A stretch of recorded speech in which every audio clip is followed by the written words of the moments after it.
what exactly is behind the violence in Sudan. Taking a look at the first point, essentially, the power struggle is at the center of the fighting. At the heart of the clashes are two men, essentially. Sudan's military leader, Abdel Fattah al-Burhan, and the commander of the paramilitary rapid support forces, otherwise known as the RSF, Mohammed Hamdan Dagalo. Now, until recently, they were allies. The pair worked together to topple ousted Sudanese President Omar al-Bashir in 2019 and even played a pivotal role in the military coup in 2021. Beyond this, however, tensions arose during negotiations to integrate the RSF into the country's military as part of plans to restore civilian rule. The key question: who would be subordinate to who under the new hierarchy? These hostilities are the culmination of what both parties view as an existential fight for dominance. Here is a report for more on the situation in Sudan on day one of Eid. Day of Eid al-Fitr was marked by gunfire ripping through neighborhoods of Sudan's capital Khartoum on Friday. UN Secretary General Antonio Guterres had attempted to broker a temporary truce over the three-day Muslim holiday. This ceasefire is absolutely crucial at the present moment.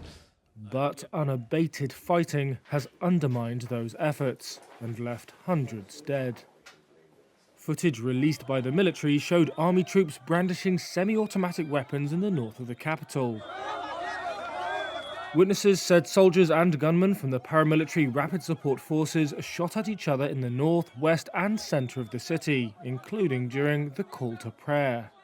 Egyptian hitchhiker Khadija Mansour, who is stranded in Sudan, was among those braving the violence to attend a mosque. I don't know if you can hear it or not, but there's a sound of gunfire on the Eid prayers. A good morning.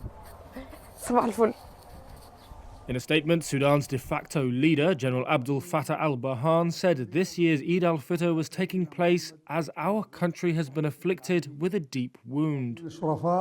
He vowed that we will overcome this tribulation.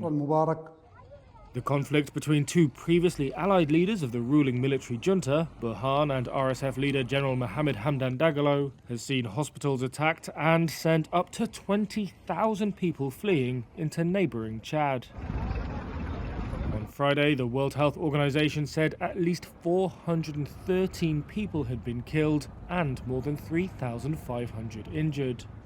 UNICEF spokesman James Elder said critical life-saving support was at risk for 50,000 children in a country with one of the worst malnutrition rates in the world.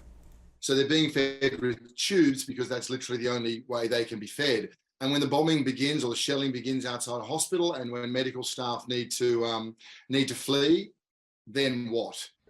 Elder said at least 9 children had been killed and 50 injured. He added that large numbers of people are trapped without access to electricity and terrified as food, water and medicine supplies run low.